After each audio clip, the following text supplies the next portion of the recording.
Okay, here's Shishkabob. This is his first day here at Hounds Town, his first full day. So this is a new experience from him. He's got to use his nose, eyes, and ears to figure out if he's safe and secure. And once he does, he's better now than he was last night. So he's already, we're going to move around. Yeah. He looks at me, ah, baby dog. He looks at me like I'm crazy. Whatever. This is the beginning of a journey for him. A journey.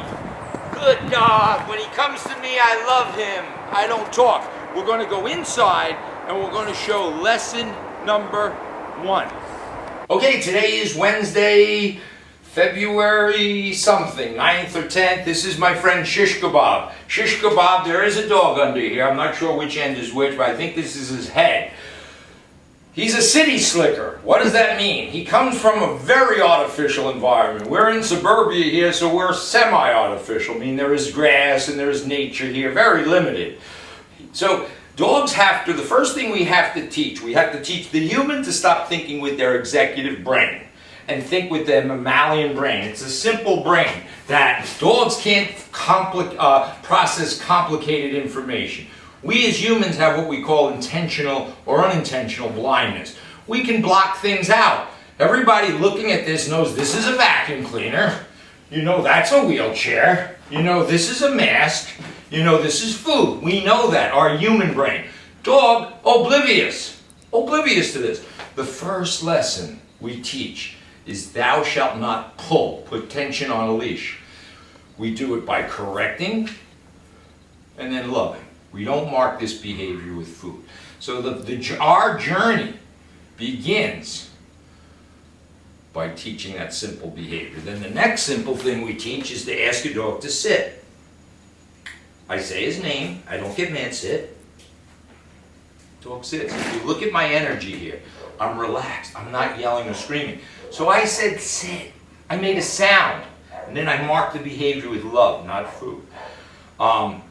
So we start out with a piece of rope, and we walk down the street. We don't let the dog pull. When I move, he walks. Good doggy. And I praise him. Good doggy. He has to understand this.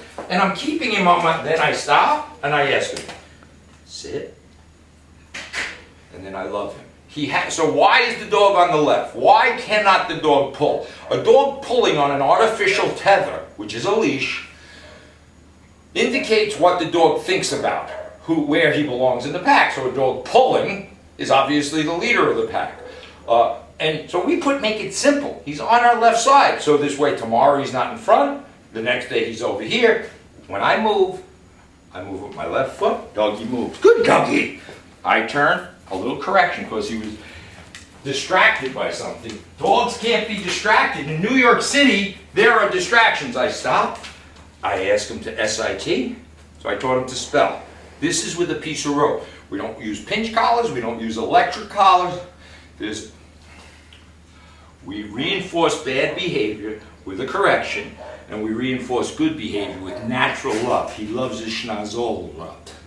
That's what I figured out. He loves that. All right, so we're going to cut for a minute and pick up in a second. So picking up where we left off, we don't actually want to fit the dog with a collar. So this was too small. Now I have the right one. All this is, it's not magic. It's a nylon piece of rope. So all we do is make a P, not a Q, a P, and slip it over the doggy's head. And while I'm doing it, I love him. That's slipped over. This is the right size collar. So he's more fur than he is bone. But then I take and I put a leash, a 6-foot leash, because we're going to do all our work 6 foot away. And then as this is elementary school, so if we get all our behaviors on a 6-foot leash, then we can move to high school, which includes maybe 15-foot of leash, and then 30. But there has to be, the dog has to understand that life begins by paying somewhat attention to the pack leader. So we take dogs from litters, and we put them in an artificial world. The city is the most artificial, right? They got to figure out what elevators are, and sirens. And I know city dogs when they come out because they're pretty much desensitized to a lot of things, but not everything. So steam coming out of a subway grate, just the grate itself, dogs don't do very well with that, and as we'll see as we move this process along. So the first lesson, lesson 1, is think about how the dog sees the world. We reinforce good behavior with physical love. We reinforce bad behavior with a negative correction. It's not abusive. The only time in our world the dog gets a morsel of food is when he goes to his den. So all we're doing is mimicking nature. We're mimicking nature. This is not a cage, it's a den. We have dens in our home. We call them what? Dens. That's where people assemble, and they're comfortable. They're safe and secure in the den. So I love, love, love. So I want to demonstrate. Never tension on the leash. Never tension on the leash. This is tension. This is not. This is subtle. All right, so now I want him to have a treat. I want to give him a treat. What did we talk about yesterday? A high value treat, whatever that is. To me, it was the pastrami sandwich that I got at Texas Deli yesterday. It was amazing. So I make a sound. I'm relaxed. Leash and collar is always on. Say his name. Shishkabob. Go place. Go place. Good dog. Go place. Go ahead. Go place. And I make him go place. He's got to go. This is day one. First thing. So putting him in there, he could look like he's falling into an elevator shaft. To you, it's a dog crate. To him, it could be the abyss. I mark that behavior by giving him a treat.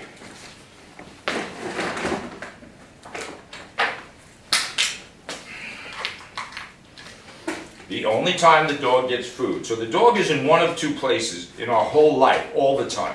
Under our supervision, with a leash and collar on, or in his crate, his den. It's very simple when we apply this. I let him out. Okay.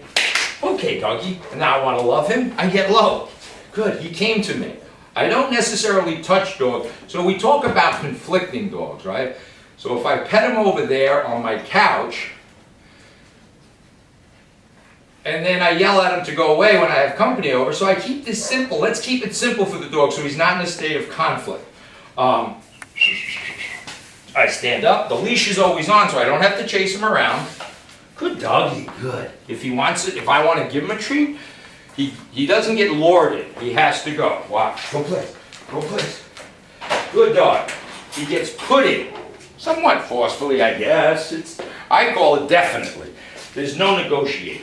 Here you go.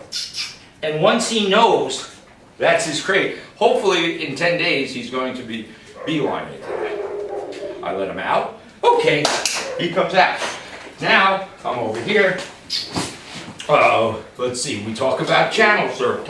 What do you call this here? Counter. Counter surfing. So look what I got here. It's like he smells the food, he can't see it. He's sitting thinking he's going to get it, but he can't get it. Because it's my food, this is my turkey dinner we talked about.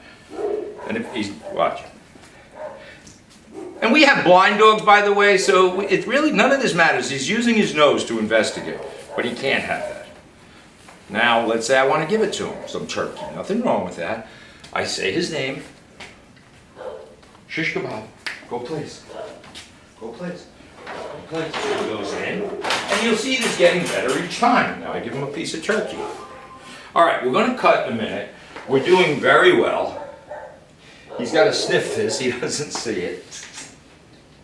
Kind of funny. Good, he took it. So this is it. We try to make it fancy so the human brain says it looks like a piece of furniture. It's a den for a denning animal. Water is the environment for fish. A bird's nest is a place for the birds. And a den is a place for a denning animal. Period. Talk to you tomorrow. Mike Gould here, Mayor of Hounds Town USA, home to the happiest dogs on earth. This is our little friend, Shishkabob.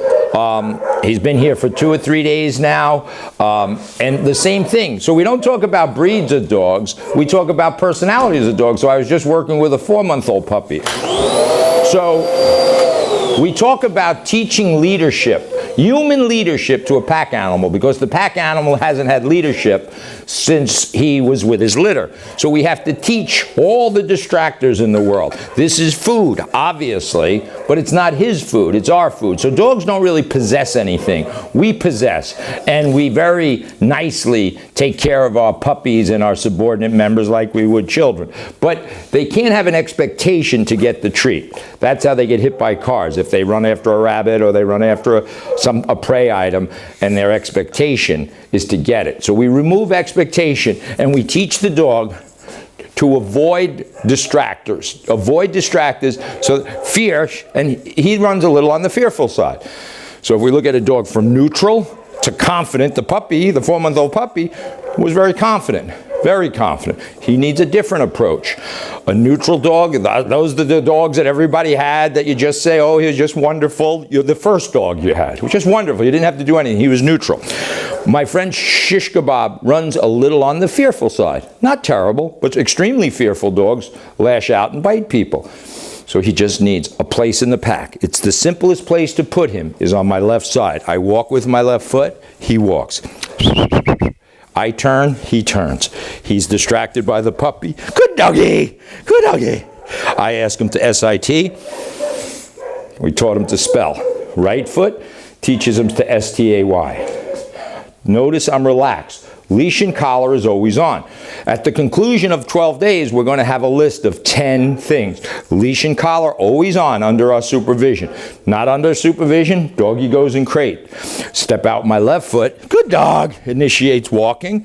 Turning. He's got to stay with me. He doesn't understand that concept yet. But this is how we are. Good dog. So Dr. Temple Grandin wrote Animals in Translation. It talks about distractors, shadows, odors, noises, clanking things. Aluminum clanking is a huge distractor. Watch. Good dog. Sit. Good. Hand me those crutches, please. Just. Now to us, these are crutches. I can't explain to the dog brain what they are. The dog was a little resistant. He should be. He doesn't know what's going on here. He doesn't know the walker. He doesn't know a wheelchair. These are just human things. This is a vacuum cleaner. What's in the vacuum? Odor, food. So he smells an animal, but he has to be taught that it's not dangerous. And we teach by correcting bad behavior with a snap and release and loving good behavior. No food for this. The food comes in the form of going to his den, which is a crate. Watch, here we go. I say his name, Cappuccino, go place. Shishkabob, Shishkabob. He goes it up. And the truth of the matter is that's a human label. It really doesn't matter to the dog. He went into his den, and for that, he's going to get a wonderful reward. And that's in the form of food. I can open the crate, he can't come out. If this is our third day, today's what, Wednesday, Thursday, we're going to build on this. He can't come out. He has his treat, all his food gets put in the den, playtime is just initiated just by getting low, and he'll come out. But we're going to build on all that. Right now I'm just giving him a treat. It's just balancing energy. So when the elevator comes and his ears come forward, he needs to be corrected. People sit on the couch and he gets excited because somebody's going to touch him. He needs to be corrected. And you have to be consistent. It's simple. Simple. Thank you.